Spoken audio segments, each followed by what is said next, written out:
Alright guys, today I'm going to be showing you how to change the timing chain on a typical ATV engine. I'm going to be using my 2001 Raptor 660 engine for this video. I've already taken the stator cover off of here because I wanted to go ahead and make sure everything is good for video purposes. So there's not going to be any gasket that's on here, and I also tested out a new tool which I'll put in the description to help out taking off the Magneto, because I know that those can be really hard to use when you don't have the right tools.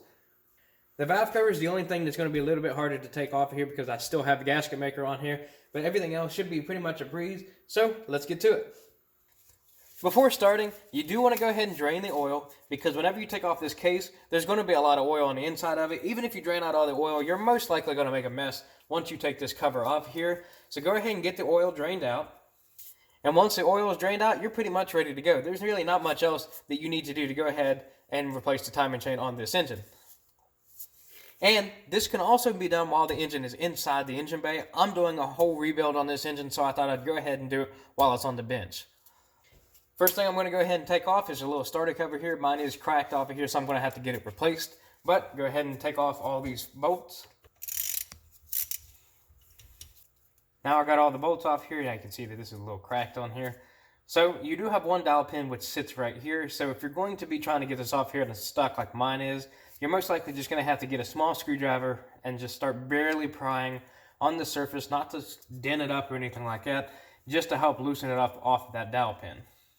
I'm able to start loosening mine without having to stick anything in there, and you want to be really careful because you might have the starter gears come off with it, just like so. So whenever you want to check in there, make sure you got it all. You should have the two gears here. You got a needle bearing right there, and you've also got this dowel pin right here in the center. When you have all three of those, you can go ahead and set it off to the side. Next, if you haven't already, if your engine is still inside the chassis, go ahead and disconnect these two wires here because they have to come off with the stator cover. So it's just the little 4-pin here and this massive circular connector. And go ahead and start taking out the bolts for the stator cover. You have all of these, every single one of them around here. There's no hidden ones here. They're all on the outside.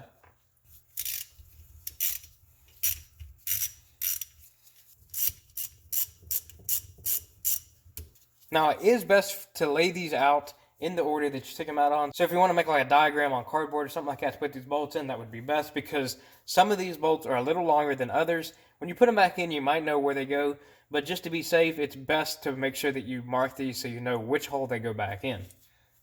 Now, here's one of the more tricky parts of getting this off of here. You've got a dowel pin that sits right here. You got one that sits down here, and you've also got one that sits over in this area. I think it's that little marking right there. It's kind of hard to get off of those dowel pins, especially if you don't have your case off often, which a lot of people don't. And also, if you have a newer starter like mine is, it is definitely a pain trying to get it over top of that, which is most likely going to be your biggest issue. So what you want to go ahead and do is see if you can rock it anyway. See if you can get a slit started anywhere. I've got a small one started here. Everywhere else seems pretty solid on here.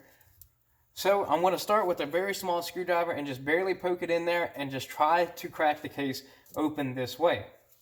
Whenever you're doing this, other than fighting with this, you've also got a magnet that sits underneath here that's holding this together. So whenever you're trying to pull this off of here, you're probably going to have to add a little bit more force pushing down this way to get it off of that magnet. So once the magnet is finally off of there, it'll probably shoot off of there. And you don't want that to really happen, especially because you've got these gears right here that are connected to the case that are most likely going to fall out if you pull it off too fast. And if yours is still being stubborn, you can use a very soft mallet like this and just start pounding around the edges of it, not hitting too very hard because you don't want to damage the internals and you don't want to break this case. So if you want to use one of these, go ahead, just use it at your own risk.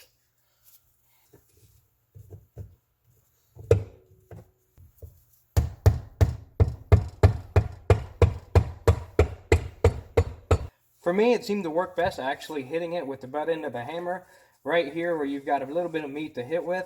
It knocked it off of the starter plenty enough for me to start using the cracks in the case here and pulling it off.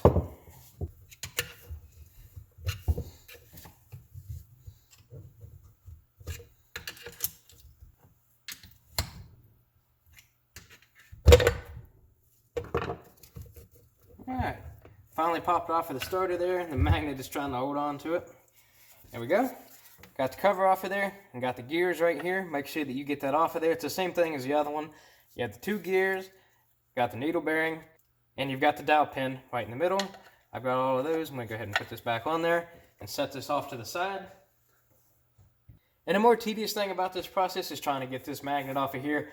So I'm going to go ahead and start off by using an impact on this so I can get it off of here. I don't have anything right now to go ahead and hold down the magnet and be able to get this nut off of here with just a ratchet or a breaker bar. So I'm going to use an impact, but when I go to put it back on, I will have the tool to hold this down, which I will show in the next video. Got my impact with the 19 on here, making sure it's in reverse. Comes off of there just like that. Make sure you get the washer too. Now I'm going to go ahead and put the nut back on here because when I'm using the puller, I do not want to mushroom out the end of the stud here. So I'm going to be using the nut on here just to help add a little bit protection to the stud. And also, whenever it knocks this magnet loose, I don't want the magnet to fall out. So this nut will actually hold it so it doesn't fall out onto the floor or onto the table and damage it. So here's the typical tool that you'll find if you search up like flywheel remover or anything like that for the Raptor 660. It seems like there's all kinds of brands for it. I just picked a random one on Amazon and went ahead and bought it. I've already tried it once and it worked really well, so I'll put the one that I have in the description. But I'm going to go ahead and just put a little bit of oil on the threads because that's what people said to do to help preserve the tool. So I'm going to go ahead and put a little bit of oil on the threads and go ahead and get it lined up. Using the tool, what you want to do is go ahead and put the 3 bolts that are on there on the outside inside each one of these threaded holes here, and make sure you put them in as far as they'll go. The more thread you have, the better it'll pull and less chance you have of damaging the tool or the magnet itself. So whenever you go ahead and tighten all those down, that's when you want to start the fat bolt in the middle. When you start pushing on it, it's going to pull this magnet out. There are other methods that you could use, like I've had in the other video, but those are not really the best method to use. You want to use a tool that's really specifically designed for the job, so that's why I went ahead and bought one. It was relatively cheap, and trust me, it'll save you a lot of headaches. Now, it is going to be a little bit tricky trying to put these in because the magnet is definitely going to try to suck the bolts to itself. So trying to get them started might be a little bit of a pain. Like as you can tell, it's really trying to pull it towards it. You kind of just have to fight the magnet, get it started, at least on one of them, and then move on to the next one, and then tighten them all down that way. Alright, I got those hand tightened just about as far as they'll go. They don't seem like they're going to go anymore, and I do not want to force it. They've run in several threads, so I know it's going to be good enough. So I'm going to pull it all the way back, make sure I put some lube on this bolt too, and on the end of it. And before you start pulling, make sure that when you look at it from an angle like this, make sure it's straight, because you don't want to be pulling at an angle because it's going to be pulling on that shaft at a wrong direction rather than just straight out. So whenever you're looking at it, just make sure it's all lined up with the magnet. And now I'm just going to go ahead and start tightening it down. The engine's probably going to move, so if you're doing this in the chassis, it's probably going to be a lot easier for you. It's going to be a little bit harder for me. Alright, so next thing you want to do is go ahead and just start tightening it. As you notice, it's probably just going to go ahead and start turning the engine over whenever you start tightening it. So the best way to go about this, especially if you have it inside the chassis, is to just put it in gear, and the wheels are most likely going to hold it enough for you to pull it off. If not, what you can do is just get you a screwdriver or a pry bar that will fit in between like 2 bolts in here and just help hold it down while you're tightening it. So by using the pry bar like that and using this while trying to hold it down, it popped off of there pretty easy. Like I said, I've already had this off last night, so it was pretty easy to come off anyway. So yours is most likely going to be a lot tougher than mine. So after I've already got it popped off of there, you got a little bit of room in here to move this. I'm going to go ahead and take out the center bolt here and unscrew the outside. And you don't got to worry about this falling because you have that nut right there on the inside. And just like that, we've already got this knock loose and it's not going to come out. So I'm going to go ahead and take the nut off of here. And then make sure you grab a hold of the teeth here because it's most likely going to be connected anyways. So I'm just going to go ahead and pull all of this out at once, being real careful that I don't hit anything. All one piece. This can separate here. You got your needle bearings here, and you've also got a washer behind it. Make sure you don't lose those. I'm going to go ahead and set this off to the side. And then you have your little key here. You don't want to lose that. It goes to the flywheel, and make sure that it does not rotate on the shaft. As you can tell, this one has fell out before or something and scarred the shaft really good. You don't want that to happen. So make sure you save this key in a well-known position so you don't lose it. Go ahead and take your needle bearings off of here and the washer. Now that we're pretty much done with the lower end, we're going to go ahead and start taking off the valve cover here. So first thing I'm going to go ahead and do is get this oil line off of here. You have one bolt down here on the bottom. You have one up here on the top. Go ahead and take those out of there. Make sure you don't lose the little copper washers, even though you should replace them anyways.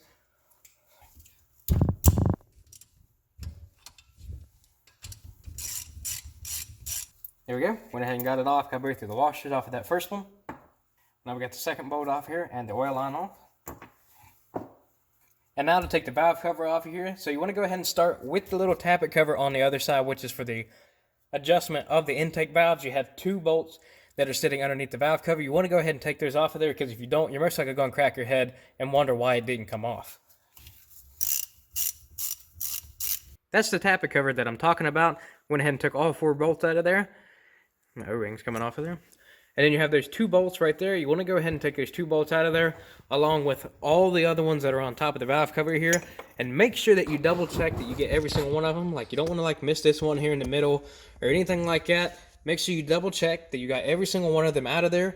And once you have them out of there, it's best that you can go ahead and hit the corners with like a soft hammer like this, or even something else. I typically start just right here and just slowly tap on it to slowly start lifting up the valve cover and then pull it off of there. It's also a great idea while you're doing this to go ahead and, again, get out a piece of cardboard or something like that and draw the shape of this and put all these bolts in, because almost every single one of these bolts are a different size and it's hard to find out what hole they go into. So go ahead and attempt to organize all these to make your life a little bit easier. I'm not even joking, it actually makes your life a lot easier. Alright, I got all the bolts out of the valve cover. I'm just going ahead and put the tappet cover bolts back in, just so I don't have to place them somewhere and I don't lose them. And I know for a fact, since I used the Permatex Ultra Black on here, this stuff might as well be super glue, so I know it's not going to be easy to get this off here. So I'm going to go and try to find something to slowly start tapping on each of these corners here, and then pop it up off of here.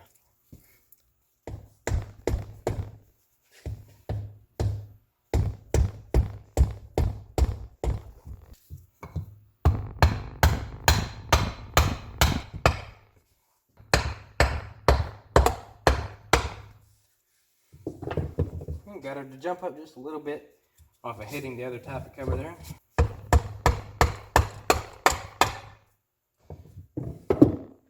Yeah, she's starting to pop off of there.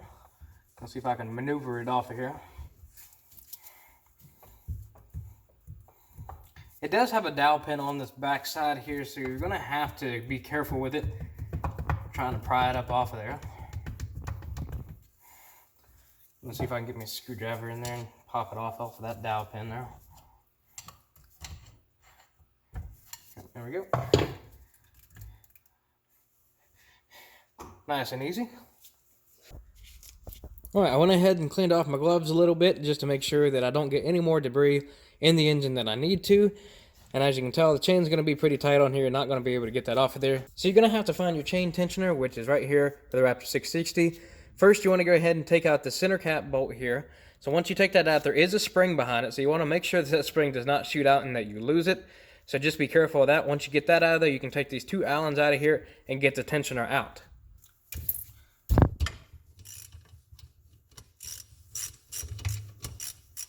Like I said, be careful of that spring. There is going to be a little bit of pressure on there. Just making sure I hold the bolt on here so I don't lose the spring. There it is. There's the spring. There's the bolt. Make sure you keep these together. Then just take out the 2 Allens on here. Mine appears to be a little stuck, so what I want to go ahead and do is hit one of the little corners here just to rotate it, because typically once you break the Permatex seal here, it'll free you up pretty easy. So I'm just wanting to rotate it just so it'll break easy. Just like that. Broke the seal and should be able to come out of there pretty easy. So what you want to go ahead and do, once you go ahead and get it out, pull the little tab right here, pull it in, push that back in. Now you're ready to go whenever you get to put this back in. Now before you take the chain off of there, for some four-wheelers, you might not have like a clear indication of where your top dead center is going to be, you know, lining up with the crank and lining up with the camshaft. So you should probably go ahead and mark it in some place to make sure that you have the crank completely where it's at and the cam where it's at, especially if it's already in time and you don't want to mess it up. I have a video on how to set the timing on this, so I'm not worried about it. So I'm going to go ahead and take the chain off. So I'm going to go ahead and lift up the camshaft just a little bit here and slide the chain off of it, and then I'm going to take the cam out and let the chain drop down in there. And to make matters easier, I'm going to go ahead and take out this slide here so I can get the chain out a little bit easier. Go ahead and take that slide out. And as far as I'm concerned, you don't have to, but I'm going to go ahead and take the other guide out. It's just these two bolts here. So now if that's done, I can go ahead and just slide her up on as the case here. Now to get the chain out of here, just go ahead and take it off that sprocket there. And there you go. The timing chain is now out. And that concludes part 1 of this tutorial. As always, if you have any questions, comments, or concerns, please leave them below. And if you'd like more videos like this, please subscribe.